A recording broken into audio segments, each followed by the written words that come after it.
আপনারা হয়তো দেখেছেন যে এই সংসারে এমন অনেক ব্যক্তি রয়েছেন যারা জন্ম থেকেই কোনো না কোনো শারীরিক সমস্যা নিয়ে জন্মগ্রহণ করে থাকেন।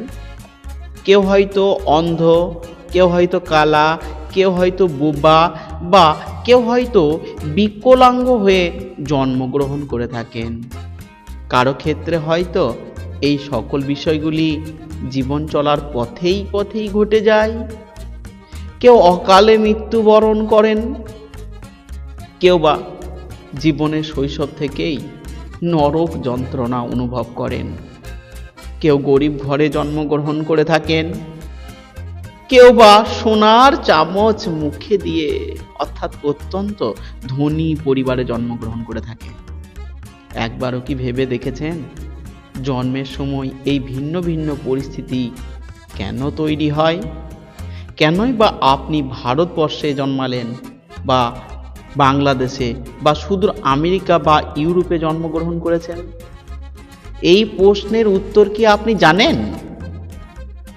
কেন কেউ হঠাৎ আকস্মিকভাবে ধনী হয়ে যায়? কেন কেউ সমস্ত কিছুই এক নিমেষেই হারিয়ে ফেলে? এই প্রশ্নের উত্তর আমাদের অনেকেরই জানার আগ্রহ থাকে। এই সমস্ত প্রশ্নের উত্তর পাই আমরা আমাদের প্রাচীন শাস্ত্রে। হ্যাঁ, আপনি নিশ্চয় গর্ভগীতার নাম শুনেছেন।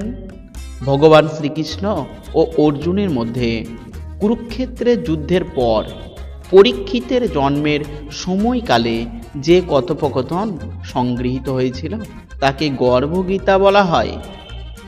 আর এই গর্ভগীতাতে ভগবান শ্রীকৃষ্ণ সমস্ত প্রশ্নের উত্তর অর্জুনকে ব্যক্ত করেছেন। আজ এই সমস্ত প্রশ্নের উত্তর নিয়ে এই ভিডিওটিতে আপনাদের সামনে বিস্তারিত আলোচনা করব। আশা করি ভক্তবৃন্দ এই ভিডিওটি আপনাদের ভালো লাগবে। তাই আপনাদের কাছে আমার অনুরোধ, এই ভিডিওটি অবশ্যই পুরোটাই দেখবেন। দেখার পর কোনো প্রশ্ন বা মতামত থাকলে কমেন্ট বক্সে অবশ্যই জানাবেন। ভালো লাগলে একটা লাইক করবেন, ভিডিওটি শেয়ার করবেন আপনার নিকট আত্মীয় স্বজন এবং বন্ধু বান্ধবদের সাথে। এবং আমার একান্তই অনুরোধ, চ্যানেলে যদি নতুন হয়ে থাকেন তাহলে চ্যানেলটিকে সাবস্ক্রাইব করে আমার সাথে থাকবেন।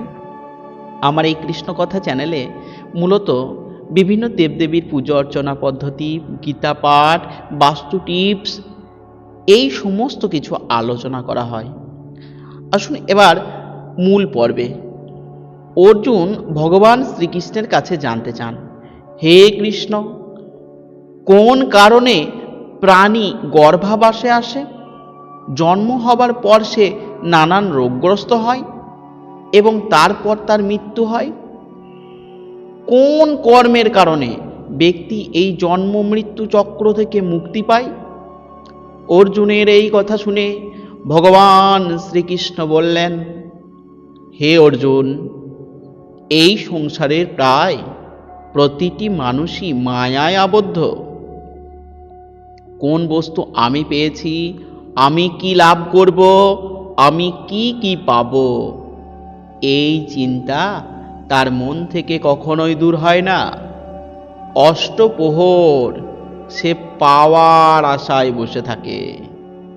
এই কারণে সে বারংবার এই পৃথিবীতে জন্মায় ও মৃত্যু লাভ করে। এই কথা শুনে অর্জুন তখন ভগবান শ্রীকৃষ্ণকে বললেন, হে শ্রীকৃষ্ণ, আমাদের মনই তো এই সমস্ত চাই। আর আমাদের মন আপন চালে চলতে থাকা হাতির তৃষ্ণার্তের শক্তি, আর এই তৃষ্ণা তো কখনোই মেটানো সম্ভব নয়। ভগবান শ্রীকৃষ্ণ তখন বলেন, নিঃসন্দেহে এই মন অবশ্যই হাতির মতো, আর এই মন পঞ্চ ইন্দ্রিয়ের নিয়ন্ত্রণে। এই পঞ্চ ইন্দ্রিয় থেকে মানুষের মধ্যে তৈরি হয় কাম, ক্রোধ, লোভ, মোহ, মদমাশ্চর্য, অহংকার।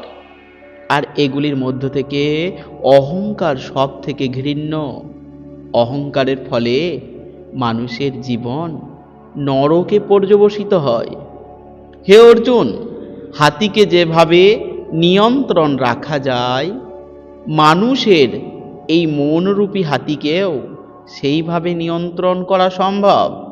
আর তার জন্য প্রয়োজন জ্ঞানরূপী অঙ্কুশ, যার মাধ্যমে মানুষ তার মনের এই রিপুগুলোকে বা শত্রুগুলোকে নিয়ন্ত্রণ করতে পারে।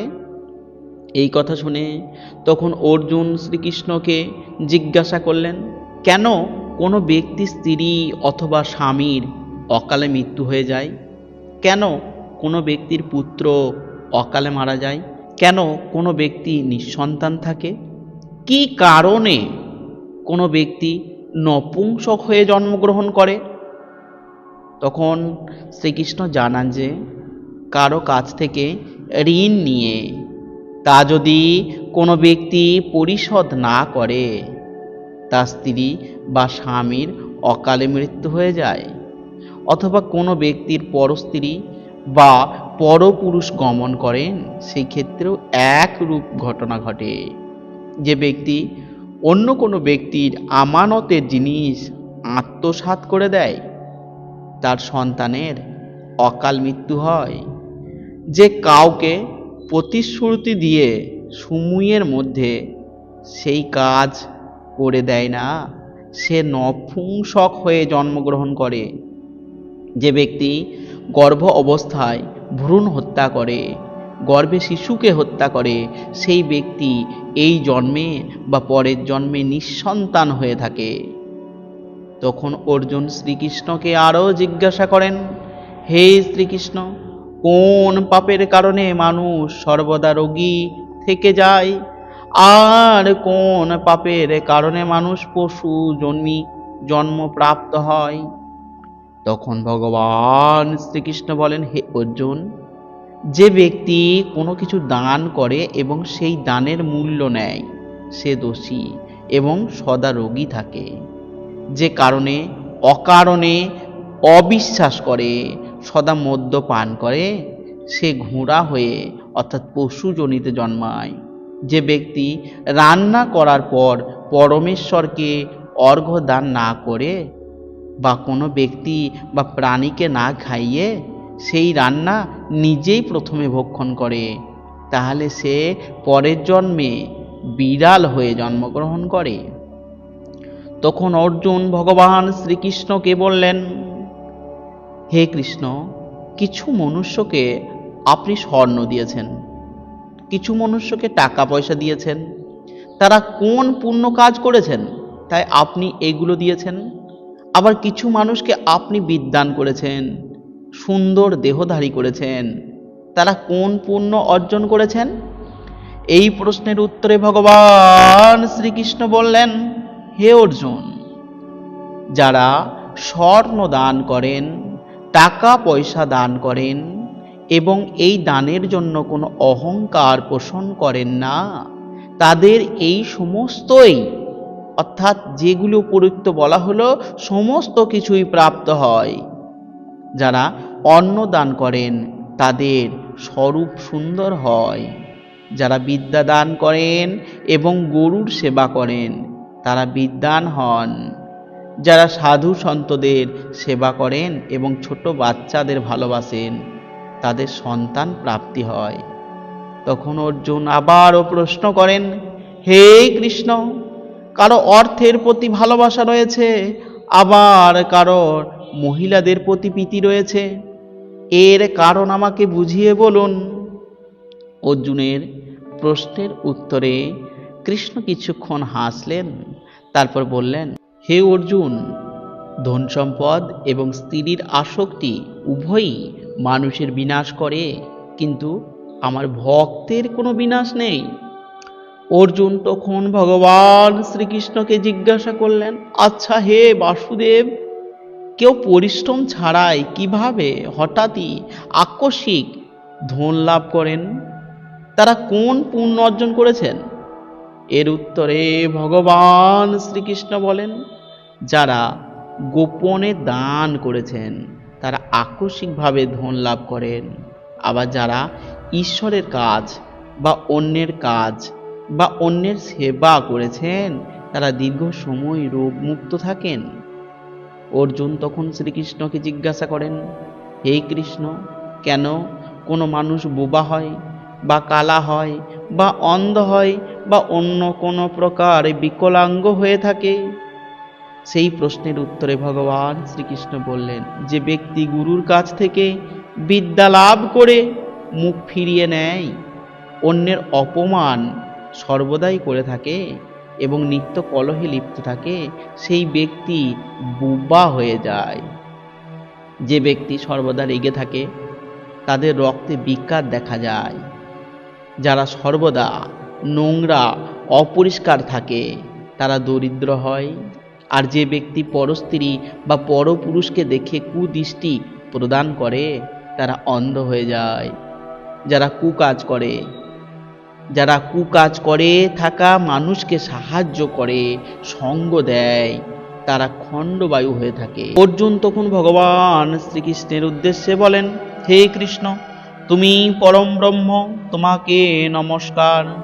আগে আমি তোমাকে নিজের আত্মীয় বলে মনে করতাম, কিন্তু এখন তোমাকে আমি ঈশ্বর রূপে জানি। হে পরম ব্রহ্ম, জীবনে গুরুর কি ভূমিকা, গুরু দীক্ষা কিভাবে হয়, সেই কথা আমাকে দয়া করে জানাবেন। তখন ভগবান শ্রীকৃষ্ণ বলেন, তুমি ধন্য, তোমার মা বাবা ও ধন্য, যা তোমার মতো পুত্র রয়েছে। হে অর্জুন, সমস্ত সংসারের গুরু হলেন জগন্নাথ, বিদ্যার গুরু হলেন কাশী এবং 4টি বর্গের গুরু হলেন সন্ন্যাসী, যারা সকলেই ত্যাগ করে আমার বিষয়ে মনোনিবেশ করেছেন তারা জগৎগুরু। হে অর্জুন, মন দিয়ে শোনো, কেমন গুরুর সংস্পর্শে থাকা উচিত? যে সমস্ত ইন্দ্রিয় জয় করেছে, যে সমস্ত সংসারকে ঈশ্বরময় মনে করে, সমস্ত জগতের প্রতি উদাসীন, এমন গুরুর সঙ্গে থাকা উচিত। যে পরমেশ্বরকে জানে, নানানভাবে সেই গুরুর পূজা করা উচিত। হে অর্জুন, যে গুরুর ভক্ত এবং গুরুর সম্মুখে থেকে ভোজন করে তাদের ভোজন করা সফল। যে গুরুর প্রতি বিমুখ তাদের সপ্তগ্রাস পাপ লাগে। গুরু বিমুখ প্রাণী দর্শনযোগ্য হয় না। যে গৃহস্থ সংসারে গুরু ছাড়া থাকে তারা চণ্ডালের সমান। মদিরার ভাণ্ডারে গঙ্গা জল যেমন অপবিত্র হয়, তেমনি গুরু বিমুখ ব্যক্তির ভজনও সদা অপবিত্র হয়। গুরু ছাড়া কখনোই কোনো গতি নেই। তাই যথার্থ গুরুর সন্ধান করো। মনের ভক্তি ও বিশ্বাস থাকলে একটা না একটা সময় গুরু আপনা আপনি তোমার কাছে এসে ধরা দেবেন।